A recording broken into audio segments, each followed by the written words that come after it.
against same-sex marriage. Now you're for it. You defended President Obama's immigration policies. Now you say they're too harsh. You supported his trade deal dozens of times. You even called it the gold standard. Now, suddenly last week, you're against it. Will you say anything to get elected? Well, actually, I have been very consistent over the course of my entire life. I have always fought for the same values. And two ways that you can look at Trump's claims and his claims of I doubt that they translate to the ground when he talks about 3% growth and stuff like that. I mean, 3% growth, what does that mean? Does that mean that there's 3% more houses in the United States than there were last year? Well, what it means is that on paper they've figured out a way to call it 3% growth. But here's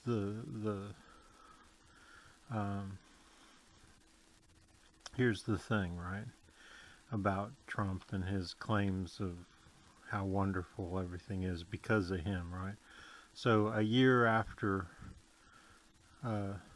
Democrats were in power, and Democrats, despite all of the facts that they're screwed assholes who work for the ultra-rich, in fact, they do, to a certain extent, if for no other reason because of a positive attitude, create a little bit better environment.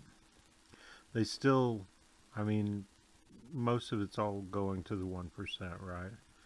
What little is trickling down to us under establishment Democrats is nothing.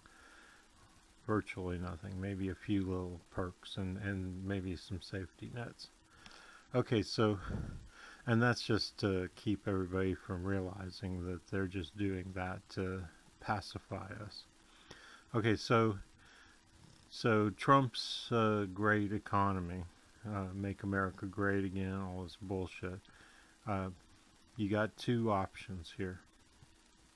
Number one is that it's a result of 8 years of Obama.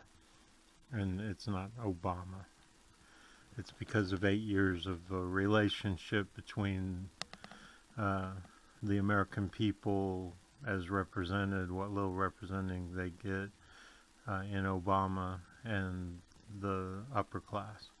Or it's as a result, or you say that, well, the economy really has very little to do with politics, and that politics is just a show, but what it does, what does run the economy is the rich. So you could say that, well, this 3% or whatever it's going to turn out to be is all a way of simply the rich manipulating the economy, trying to make Trump look good or trying to make them look good. Ultimately, it's to make them look good.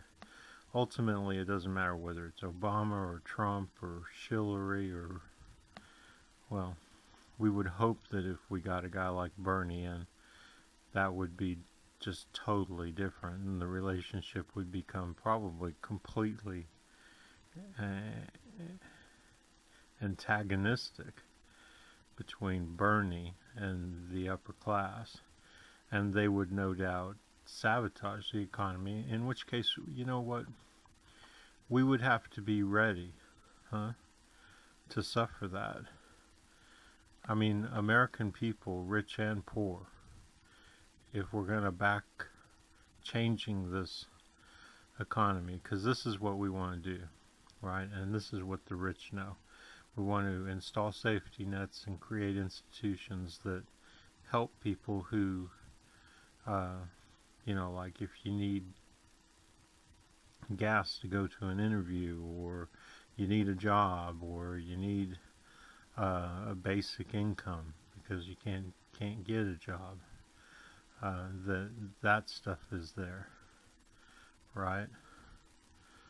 And then of course involved with that is all the other stuff: free income, or free school education, free health care, etc. So obviously, the relationship between a president like that and the rich would be very antagonistic. And if what I said earlier is correct, and that's that the rich are able to manipulate the economy just to make a president look good or whatever. There's all kinds of ways that making people feel a little bit better about their economy can influence them, right? And there's a lot of different ways. I mean, making it look worse, making it look better, and then using their media to reinforce whatever aspect they're trying to promote or create. So you know, we have to dig a little deeper than what we see on CBS and NBC and CNN, and we have to use logic and reason, and that's what I've just been doing. You know, I don't know, I don't have yeah, I'm a trained economist, but that doesn't make me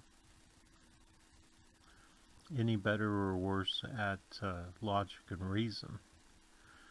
It helps me because I know certain things about the way the economy works. But then again, a lot of what I was taught about how the economy works is utter bullshit, as I've explained in previous episodes of Democratic Party Headquarters News. So, all I'm saying is that you people, if you have logic and reason, if you're capable in that way, you know, you can, you know, you have to come to the right conclusion. So if you look back at your, I mean, like, I take one look at this guy, this jackass who beat Roy Moore, and I'm like, how much better is he than Roy Moore? You know, yeah, he's for justice and all this stuff, but how many people is he screwing in his line of justice? Because, you know, I'm often attacked by powerful Democrats. All I'm saying is establishment Democrats are a joke. They may not be as bad. That's another one of those cases of, what's it called? You know, the two evils. So, you know, apply a little logic, use a little common sense, and that means look, be aware of the history and be able to weed out the truth from the lies in the history. So what you've learned from the news and stuff, make sure that when you're done hashing it all out, you've got a good idea of what really is going on. And then use that when you see things like Donald Trump bragging. Because he's so full of shit, right? I mean, but you have to know. You have to know all the details of, God, that's a scary commercial, huh? Okay. It's like the Shining version of children's candy. I don't know, pretty weird stuff. But then, you know, TV always has been. I mean, regular broadcast TV has always had weird shit. And generally speaking, I don't watch TV. With a legendary Hemi engine and a powerful heavy duty with best-in-class fifth wheel towing and torque. So did you see that? It just turned the volume on itself. I mean, I've got the volume at 0, but this commercial just turned on its own volume. It's like, I don't give a fuck whether you own your computer and have a volume control on your, see on the web page, you've got volume right here, and it's at 0. But somehow it managed to turn its volume on. I had to go down here to the sound and actually mute the entire sound system. Hey, I mean, that amazes me. It's happened many times before, but I've never been right in the middle of recording something when it happens. So that's the first time I ever actually caught it on tape, you know. And yeah, I know I use the old tape, huh? I know there's no tape involved, but that's how language works. A lot of languages from our past.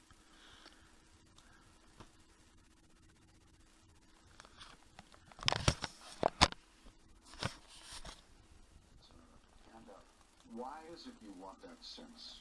I want them to feel an experience of abundance and being taken care of and an ease in their lives, an experience of being cared about.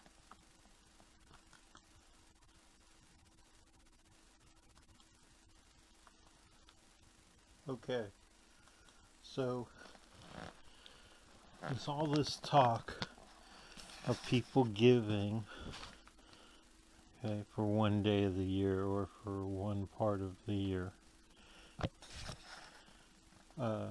That is the reality of people in need, people suffering, people desperate. Year after year after year. I mean, I've been hearing this since I was born in 1960. You know, my little ears have been hearing about, oh, Christmas, Christmas, Christmas, and everybody's wonderful to each other. But what is it really? I'll tell you what it is.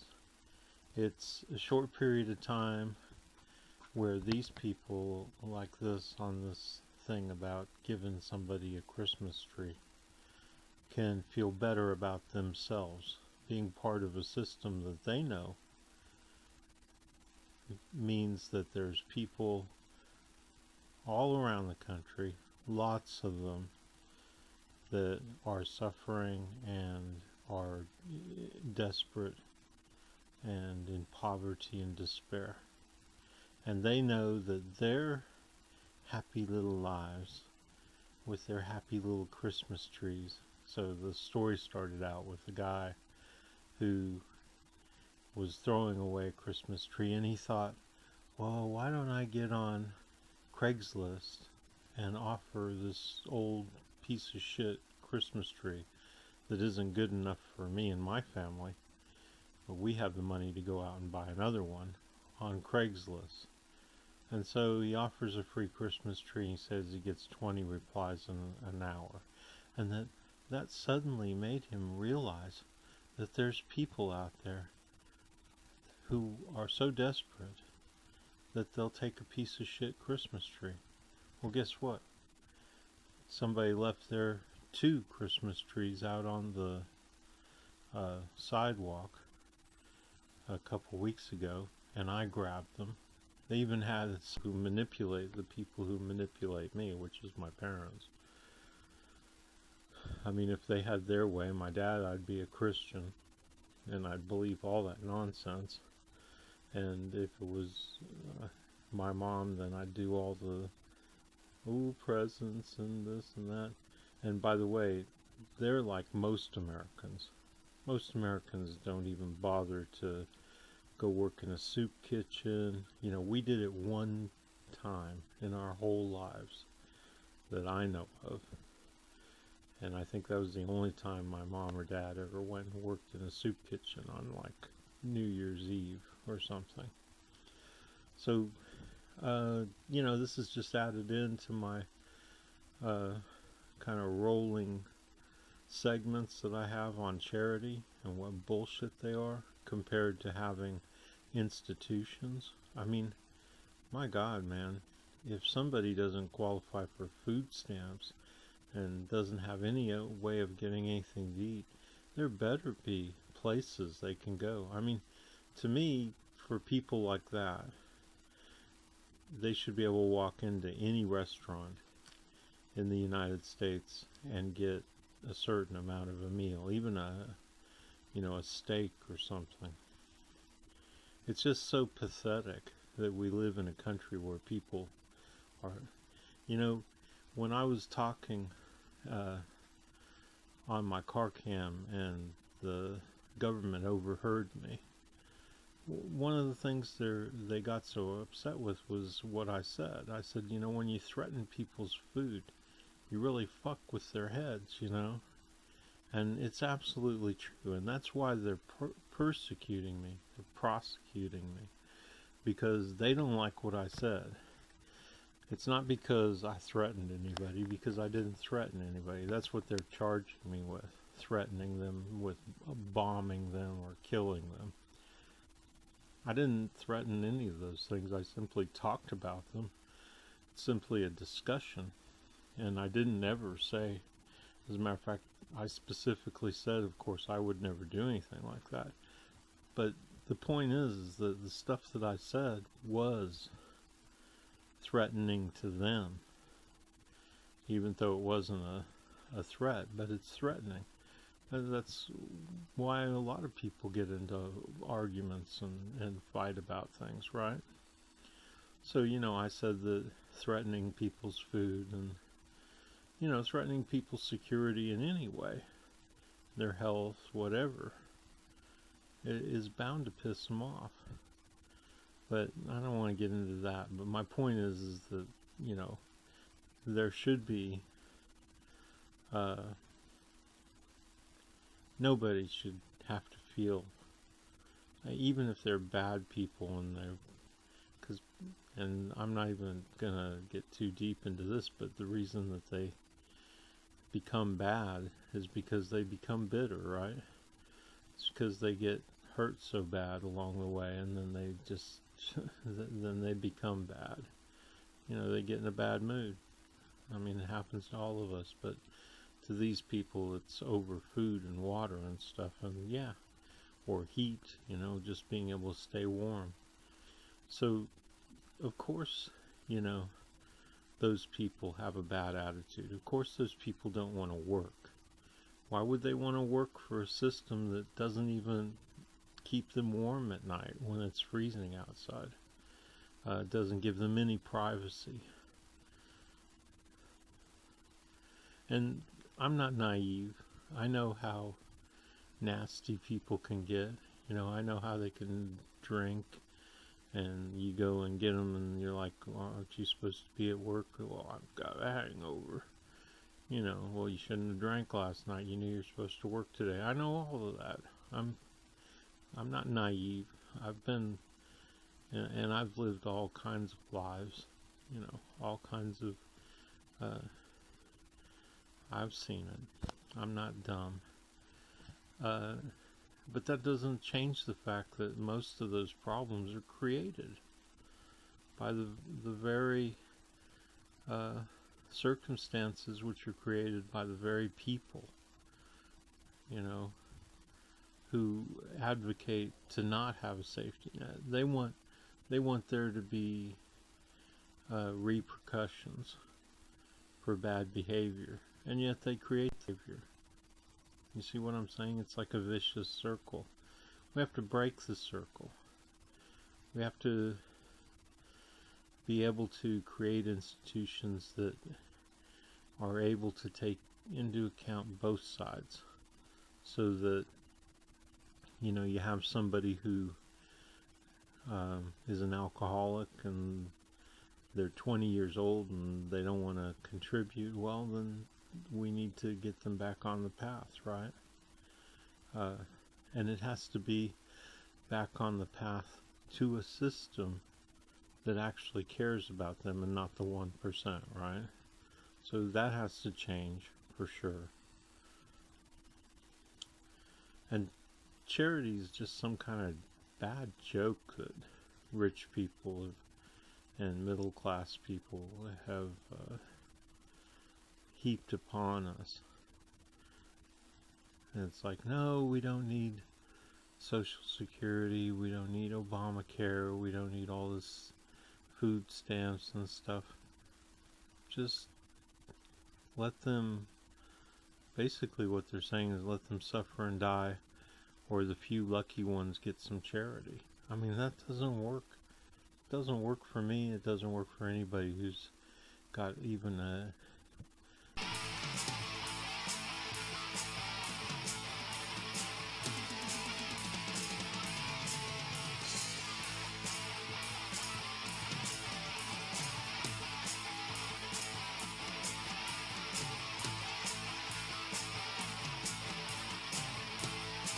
Do you think New York State should recognize gay marriage? No. No. Okay. I believe that marriage is not just a bond, but a sacred bond between a man and a woman. I have not supported same-sex marriage. I have supported civil partnerships and contractual relationships. I support marriage for lesbian and gay couples. I support it personally and as a matter of policy and law. So you're saying your opinion on gay marriage changed, or you changed your mind? You know, I have to say, I think you are being very persistent, but you are playing with my words and playing with what is such an I'm just trying to important clarify issue. so I can understand. No, I don't think you are trying to clarify. I think you're trying to say that, you know, I used to be opposed and now I'm in favor and I did it for political reasons, and that's just flat wrong. So let me just state what I feel like you are implying and repudiate it. I have a strong record. I have a great commitment to this issue, and I am proud of what I've done and the progress we're making. Yeah, I'm just saying, I'm sorry, I just want to clarify what I was saying. No, I was saying that you maybe really believed this all along, but, you know, believed in gay marriage all along, but felt for political reasons America wasn't ready yet and you couldn't say it. That's what I was thinking. No, that is not true. It really is great how long you've supported gay marriage. Yes. I could have supported it sooner. Well, you did it pretty soon. Could have been sooner. Fair point.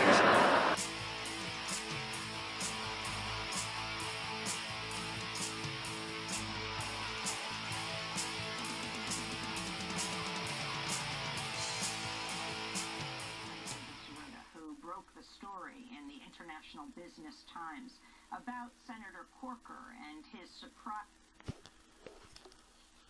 So, you know, I love Democracy Now! And Jimmy Dore, especially Jimmy Dore.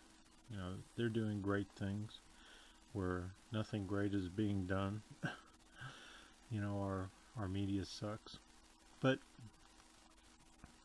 I have an ability to go places with my imagination, yes, but it turns out to be right very often. Especially when I get this certain feeling. And that they just don't see it.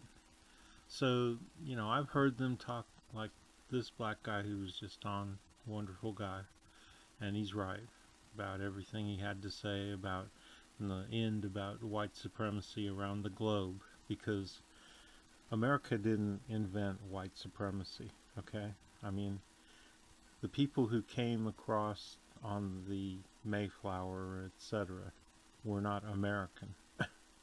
Okay, Europeans did it. And, you know, Europeans had Hitler, and as far as I know, we haven't ever had a Hitler yet. Although we may have, and yet he was not antagonized enough to become a full-fledged Hitler. So here's my point that I'm making today that they don't seem to get. And I have the question written down here. And it's, did the healthcare industry gear up to cheat the millions of poor people? And those are the millions of poor people who they knew would be entering the system, that they would be technically responsible for taking care of their health. Because my experience is poor people, no matter what scenario you look at it under in the United States, because I've experienced healthcare, for-profit healthcare. You know, I went to this clinic up the street from here, and they said you pay $25 and that makes you a member permanently, and that it's some kind of grant that they get. So they get money from the government, right, for doing this. And then every time I went in, they wanted $25 more from me. They were fucking liars. So that's poor people on the, you know, kind of begging. And they didn't do jack shit for me. She drew a circle around my, I was bitten by a brown recluse on the ankle. And that's the second time I've been bitten by a brown recluse since I came to Kentucky. Fortunately, either I'm not as, you know, they didn't get real bad. They lasted for maybe 2 or 3 months each, and they did create a sizable hole, maybe the size of a dime, but they didn't get like the size of a baseball and break my bones, which is, I've met people who got bit by recluses. The guy, it went right through and broke his hip. But you know, all she did, she refused to give me any painkillers, and that was a surprise. That was way back in like 2010 or 2009. No, it might have been like 11 or 12. Seems like it was happening at the time when I was getting ready to move to Brussels, Europe, Belgium, for a while. So, and I was still here because I had to be here because it's here in Lexington. Anyway, so she just drew in Sharpie marker, she drew a circle around the area that was red all around it, which was probably the size of your hand or bigger. Okay, so, and that's it. And she prescribed me some kind of something that didn't matter. Probably ibuprofen or something like that. Basically did nothing and tried to charge me $25, and I was like, hey, fuck this. And I just left. They wanted $25 as I was leaving. I was like, you know, I mean, people are assholes that way. And these are supposed to be very... So what I'm suggesting is that I'm pretty sure at this point that the whole medical industry geared up to basically just somehow create a system where they collect a lot of money from poor people who come in, but very few of those poor people actually get the health care that they're going to get, that they need. And we talk about preventative health care. Well, I think they avoid preventative health care. I think it's when you go in, what they do is they have a list of medications that they want to prescribe, and they try and get you to fall within those medications, because those medications, they get to charge a huge amount and they get kicked back somehow. I don't know exactly. So that's one way. But the main thing is that everything that goes on your bill, they make a lot of money off of, but they don't really, you know, fuck, man. I mean, how many times have I been in the doctor's office under Obamacare and had them walk in and in 30 seconds ask me what the problem is, tell me what they thought real quick, and just turn around and go, okay, so I'll do this, and I'll walk out the door. And that's it. I mean, let's say they're getting paid $50. Let's say that Obamacare only pays $50 for a visit. Well, 30 seconds, a minute maybe at the most. So they're making $50 a minute. You know, I mean, this is what I'm talking about. They know, they play a numbers game, right? So that they work it out. So at some point, somehow, they're making lots of money. You know, they're spending 4 days a week not working, or three days a week. They get like 3 days a week off. I mean, all the dentists and doctors that I went to, I would check up on. So I would find out that, okay, they weren't there on the weekends. they would usually get off 1 day a week, most of them. And those are days that you'd never know, right? So they're taking a Tuesday off, or a Wednesday off, or a Thursday off. And then on top of that, yeah, they would get there early, so they could go like, oh, well, we're here at 7 o'clock in the morning. But they'd also get off most of the time at about 3. Okay? I mean, I started seeing how late I could make appointments, and the latest I could make appointments with most of my doctors and dentists was about 2 something. Okay? They would never give me I'd never be in their office from 3 to 4 or 4 to 5. Just no fucking way. And they're always gone for an hour at lunch. When I've been in there between 12 and 1, no doctors, and often almost no staff. I mean, I'd go in there and I'd be like sitting there for 45 minutes, and then I'd see them come in, you know. Because I often show up very early. Yeah, just sit around and read the magazines or play with my cell phone or something. I don't care.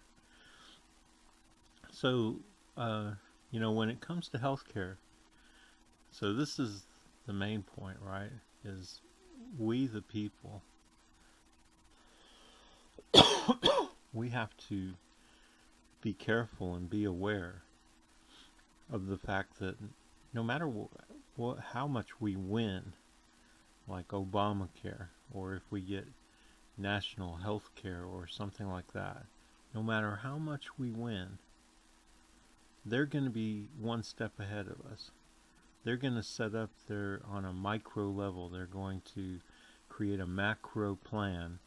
And by that I mean the individuals involved will all be trained and probably won't even know they're being trained to funnel us into a system that they've created to make them money. That isn't interested in our health. Okay? And that's the macro, right? That's the overall plan by people who know they're screwing us. And they will institute it often without the people down below them understanding exactly what they're doing.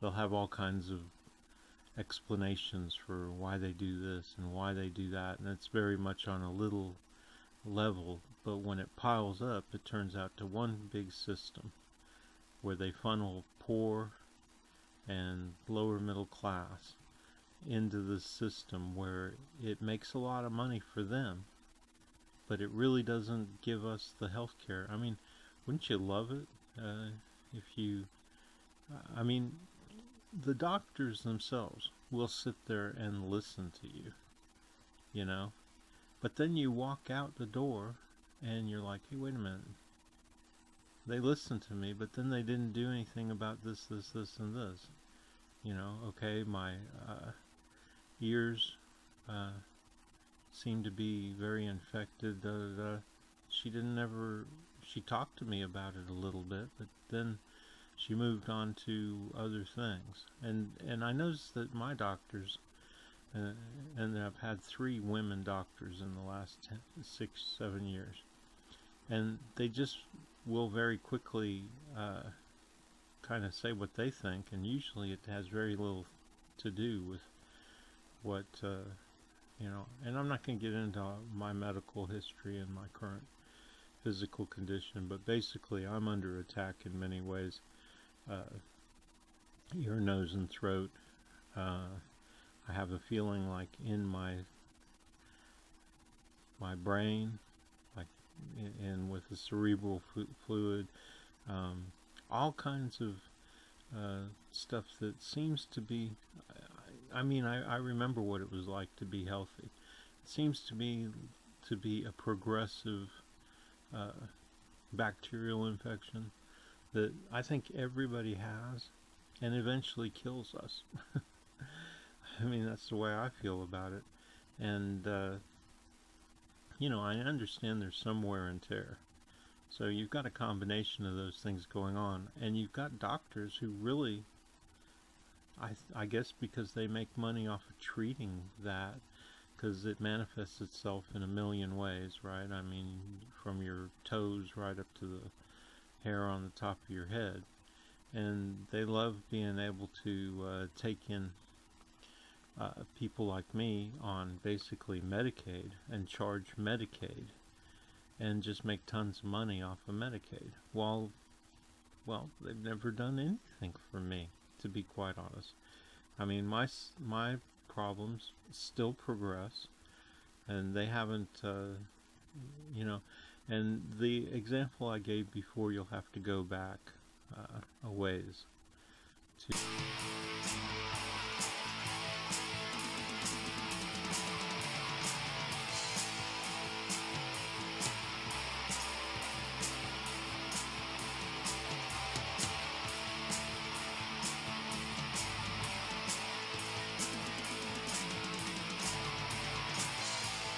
In July, New Hampshire, you told the crowd you, quote, take a backseat to no one when it comes to progressive values.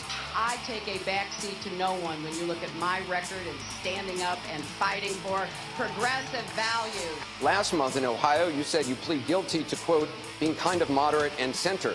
Do you change your political identity based on who you're talking to? No, I think that, like most people that I know, I have a range of views, but they are rooted in my values and my experience. You know, I get accused of being kind of moderate and center. I plead guilty. Just for the record, are you a progressive or are you a moderate? I'm a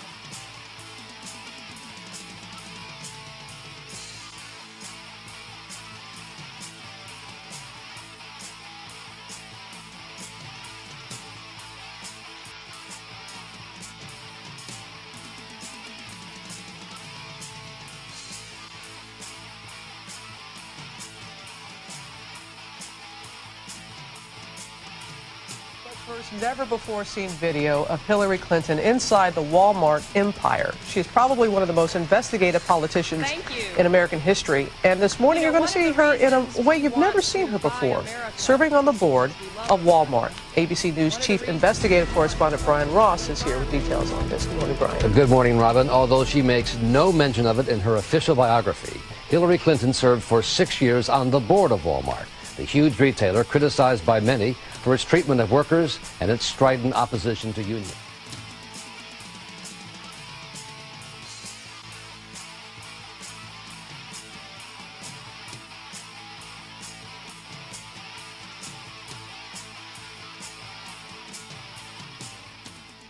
You know, anybody who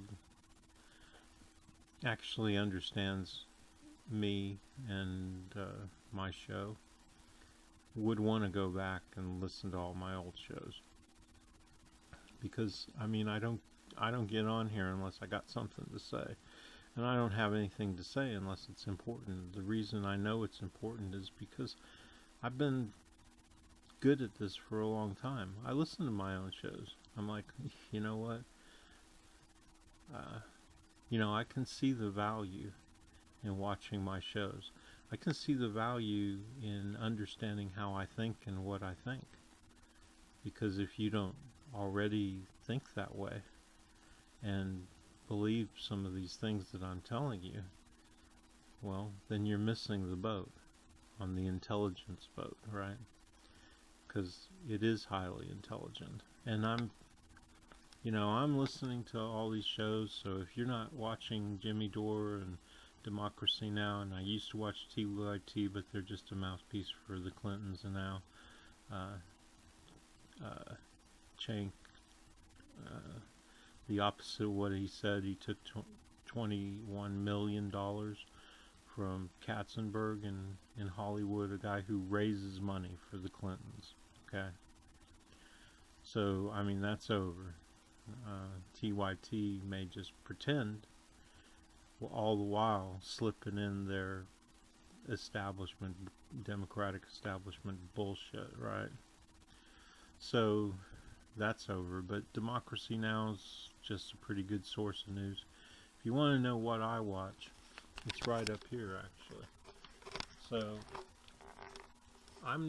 first of all, I'm not susceptible to propaganda, right? I'm well enough informed that when I watch all these shows, I'm aware of what I mean, for me, if you were to watch me watch it, it's like a flashing light goes off when the poop starts to fall. And all of them do it, even Democracy Now! Democracy Now! Once in a while will throw their, I mean, believe it or not, you know, the hard left has its own pieces that are propaganda. You have to know that to watch these shows and not end up in the propaganda pit. So, you know, I've got Democracy Now!, CBS, Al Jazeera, that's Iranian TV, Press TV, Russian television, ABC, which is a local Florida ABC affiliate, German television, which is really kind of propagandistic, in French, Australian, and Telesur. It's a great place to get some good stuff, but it's also a great place to get propagandized too. And then there's just like a million things that I have. Oh, and I love this, and that's well, I'll go to it. I can't remember what it. World Socialist website, and I have a map of Syria, which I go to quite often. And if you go to it, it's called Syria Live Map.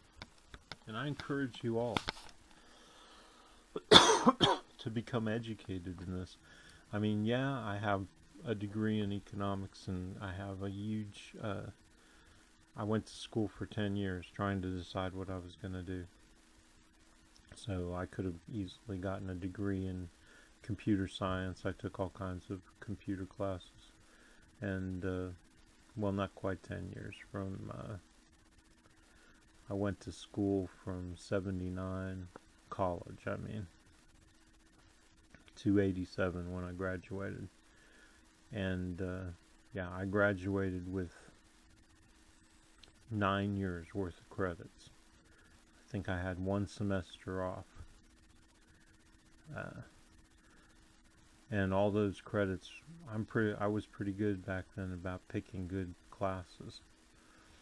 But you get stuck with a lot of stupid ones too. They're called prerequisites, and they're often, so you know, you come to this site, and I guess you can't see it, but you see all those little dots, so you click on them. So like if you want to know what this one's about, you see SDF transported medical equipment of the National Hospital in Raqqa to Tel Abyad. They also transported the equipment of other hospitals in the last weeks. So, you know, all that will have meaning to somebody, not to me. I don't understand what they're talking about. I mean, why are they transporting? Oh, were they delivering, or were they moving stuff out? Looks to me like they moved it out of Raqqa and took it to Tal Abyad. Well, I don't know why. I don't know what that's about. And on the other hand, other ones, like say I click on this one and it says RUAF dropping cluster bombs on eastern Hama. Well, that I understand, right? I mean, cluster bombs are, I think they're banned under, you know, like Geneva Convention type laws. Certainly a lot of stuff is banned that they use. Cluster bombs should never be used in a setting like this. I mean, there's kids all around, and they end up playing with them and blowing themselves up. And just all kinds of stuff. Anyway, that's not what this is about, but I did want to kind of round out this segment, or maybe I'll split this into 2 segments, with I'm constantly feeling like I have to give my credentials, right? I know I'm not Tom Brokaw or somebody, so I know you don't think of me as a journalist, but I do have a lot more experience than most of those journalists, even the ones who go around actually sticking their nose into things from time to time. Most of them do it just to get it on their resume. But I do a lot of research online that other people wouldn't think to do. I mean, there's all kinds of people in here. I listen to Russell Brand.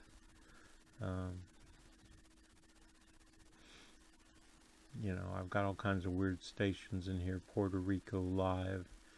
Probably was listening to that during the hurricanes, trying to find out what was going on. There's Jimmy Dore, Al Jazeera. At one point I listened to TYT every day. Stanford University radio station. Just different stuff. Because once you get good at spotting the bullshit, you can separate out the good stuff, right? So I'll go listen to anything, no matter how propagandistic, and I will pull out, because I'll cross-reference everything. And once I pull something out and I'm not sure about it, I mean, unless I'm absolutely sure, I don't take it internally. What I do is I get on and I Google all the people involved, find out who they are, what their allegiances are. I mean, very often I will see something that I really like about how bad Hillary Clinton is, and then go to, start looking into it, and find out that it was written by somebody who's a right-wing fascist who's paid lots of money by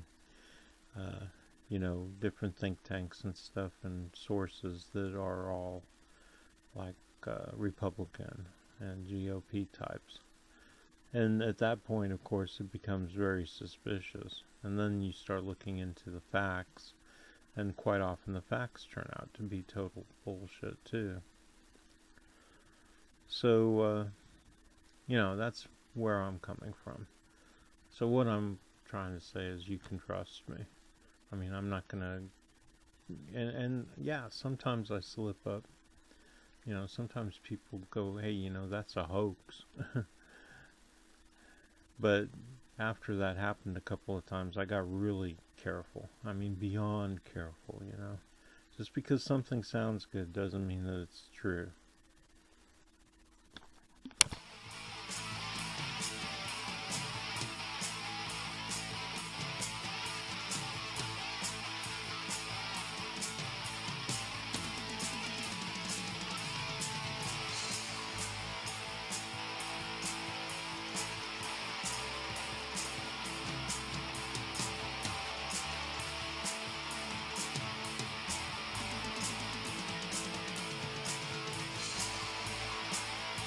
Walmart's opposition to unions was led for decades by labor lawyer John Tate, who after his retirement proudly recalled at this company meeting in 2004 what he said was his favorite phrase. Labor unions are nothing but blood-sucking parasites living off of the productive labor of people who work for a living. Hillary Clinton was not present at this Walmart meeting, but Tate was relied on for years to keep unions out at Walmart, including during the 6 years from 1986 to 92, when Clinton was on the Walmart board and Tate was either an executive or a member of the board himself.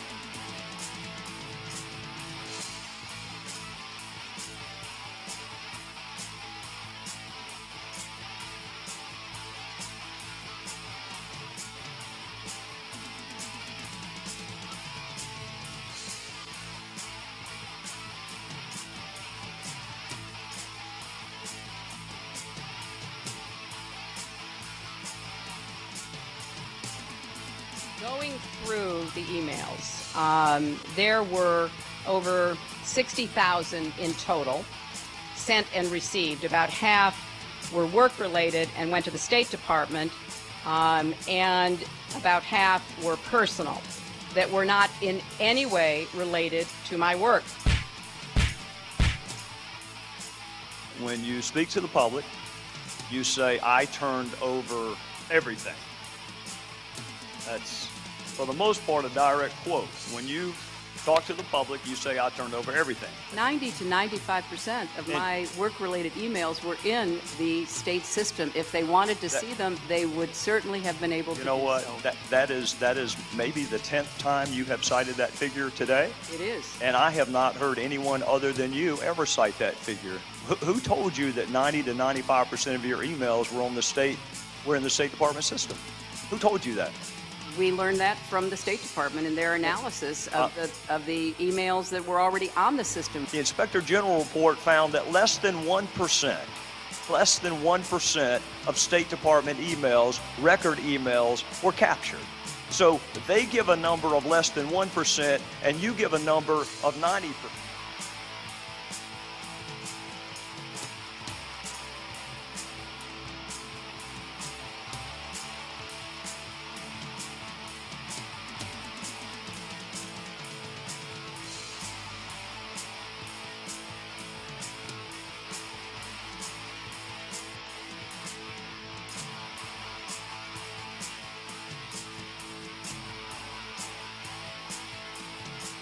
Interest in Libya in 2012. Christmas. What I've decided is that the whole, Leave It to Beaver, Bewitched, I Dream of Jeannie, the whole, white world of dominance and oppression. I've just decided that, sure, you can watch those shows for entertainment. I don't care about that. But you should be well aware of the fact that it's a kind of gentle way of in their own funny way, they're promoting. I don't know. It's convoluted, but I know that it's there. I can feel it. It's one of those gifts I have. So anyway, so I feel like in my life anyway, and anybody who wants to spend it with me, I think we should just throw all that out. So like, I'm not starting. I've already been doing it in other ways, but I'm going with Christmas. I'm not even going to have Christmas this year. I'm going to celebrate the 22nd as the winter equinox, the shortest day of the year, kind of a death holiday. It's kind of the darkest day of the year, and I'm celebrating it as the new year, because I think that makes sense, that the shortest day of the year should be it's also the beginning of ever lengthening days, and all during the time between December 22nd or 21st, whatever it is this year, I constantly watch the days lengthen and know that that's going to bring warmth and spring, and that in the darkness there's the little seed of of life and warmth and a new year. Excuse me. And of course I'll celebrate the beginning of spring too, because that's like when that kind of the same kind of, so what I'm saying is, and Christmas, just to be cordial to my friends, I'll take my gifts and I'll say, well, I'll open them on my birthday, which is December 27th. So, but I'm not giving any presents for Christmas. They can just frown all they want. But I'm not doing it. Christmas, Thanksgiving, I think, too, is a bad one. And Easter, and all these, I haven't celebrated Easter in 100 years. But, they're all part of that. I don't know. Again, it's convoluted, but I know I'm doing the right thing. So, And I'm not being unfair, because, you know, they can celebrate my holidays with me if they want. I don't mind. But I'm not going to celebrate holidays that I feel are... I really do feel that everything connected with that kind of whitey white, what do they call it, snowflake or something? I don't know what they call it. But I'll call it whitey white. Oh no, I'll call it what I've always called it, like lily white. It's just like, you know, it's an oppressive kind of deal that's all buried underneath all the, like, goodness. But the problem is it's not good. It's not good at all. What they're doing is trying to show how good they are. You know, I mean, and that's pretty much all I ever saw growing up. How good the lily white people were. And yet at the same time, I kept hearing, because you hear about bad things, right? I mean, it's just word gets around. So I used to hear about, you know, how they used to assassinate people like, oh, I forget what that guy's name, the head of the Black Panthers. I'll insert that here, some information about that. And of course, you know, I mean, they screwed Martin Luther King Jr. and Malcolm X, and, you know, and that's what the whole lily white establishment is about, right? They write the history, right? So they write their own critiques of themselves. Unless you take the time to dig up the critiques from the other side, and the news and the history that you will never hear if all you do is watch ABC and NBC and CBS, and even PBS these days doesn't have much in the way of... That's why I watch this lady here. Let's see what she's talking about right now. Of the ad that has been running on television. He's brought us to the brink of nuclear war. Obstructed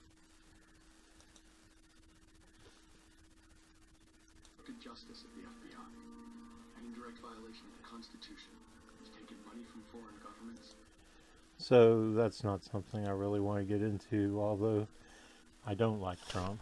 But I blame establishment Democrats for Trump. I mean, they're so close together anyway. You know, Trump is just like an establishment Democrat with trim, you know.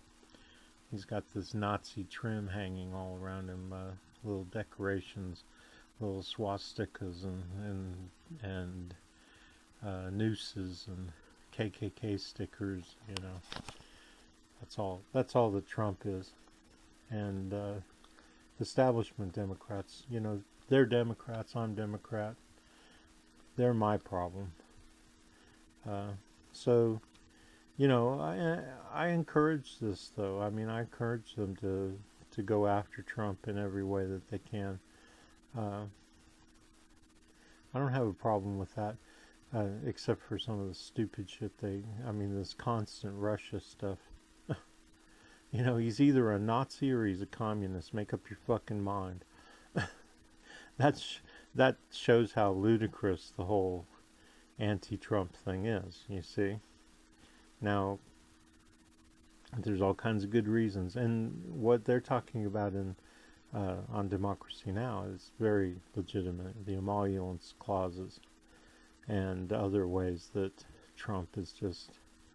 I mean, he just walks right over the top of it, and we knew he would. Just walking all over the flag, walking all over the Constitution, like it's meaningless. And, you know, I mean, 8 years of Bush set us up for that, right? 9/11, the Patriot Act and all that kind of crap. So, you know, I mean, that's the results of 100 years of white TV, white media. You know, there was a time when people would see white people coming and they'd be like, oh, they're like gods, you know. No, there wasn't.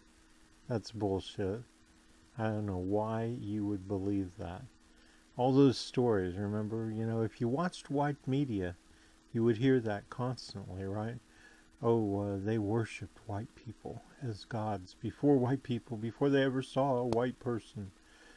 They didn't. Their gods weren't white people. Their gods were volcanoes and bears and you know, that's what they do, though. They slip all this little propaganda in here and there. And the big propaganda is, you know, holidays like Christmas. So, you know, I'm not doing Christmas. I'm only doing Christmas person. So, you know, I'm like a Jew at a Christmas party, but I'm not Jewish, so I'm not that either. So I'm like a non-Christian at a Christmas party. You know, and a non-Christmas person at a Christmas party. So that's what I'm going to be doing, like, from now on.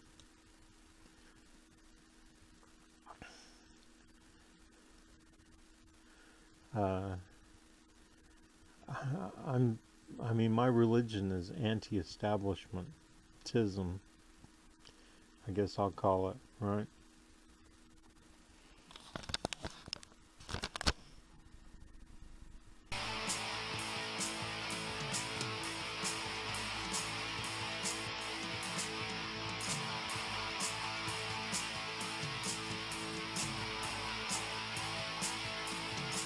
Interest in Libya in 2012. The server contains personal communications from my husband and me. Only time I got on the internet, I did 2 emails, and I ordered Christmas presents from a reservation. Otherwise, I found people said embarrassing things on emails. I didn't want to be one of them.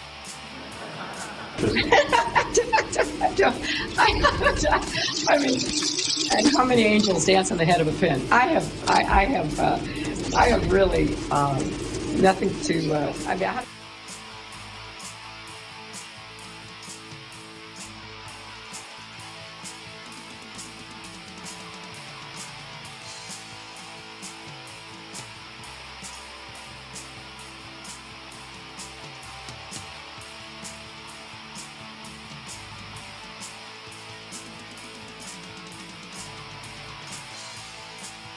represented Wall Street as a senator from New York, and I went to Wall Street in December of 2007, before the big crash that we had, and I basically said, cut it out.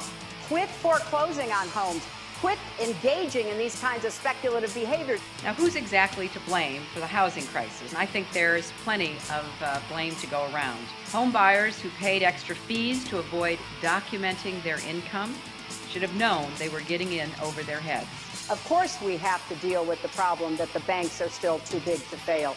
We can never let the American taxpayer and middle-class families ever have to bail out the kind of speculative behavior that we saw. But we also have to worry about some of the other players. AIG, a big insurance company, Lehman Brothers, an investment bank. There's this whole area called shadow banking. That's where the experts tell me the next potential problem could come from. So I'm with both Senator Sanders and Governor O'Malley in putting a lot of...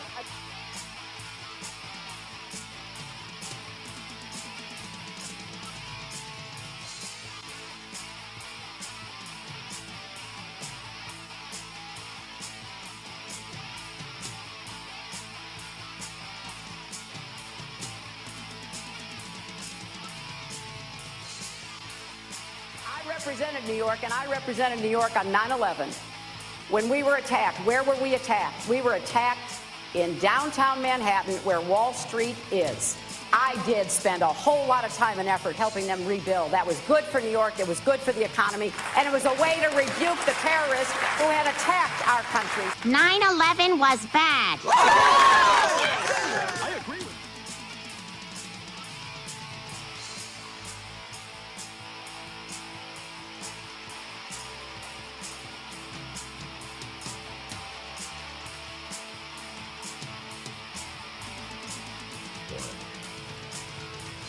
As Senator Clinton, the pressures are very different.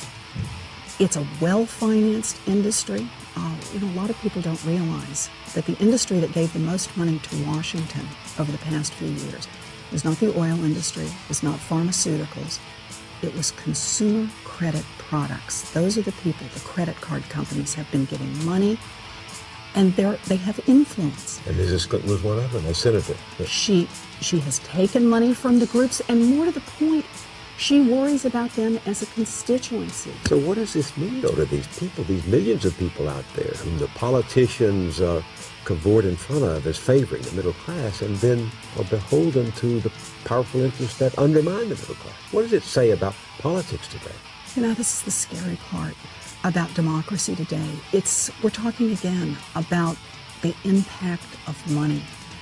The credit industry on this bankruptcy bill has spent tens of millions of dollars lobbying, and as their profits grow, they just throw more into lobbying for how they can get laws that will make it easier and easier and easier to drain money out of the pockets of middle-class families.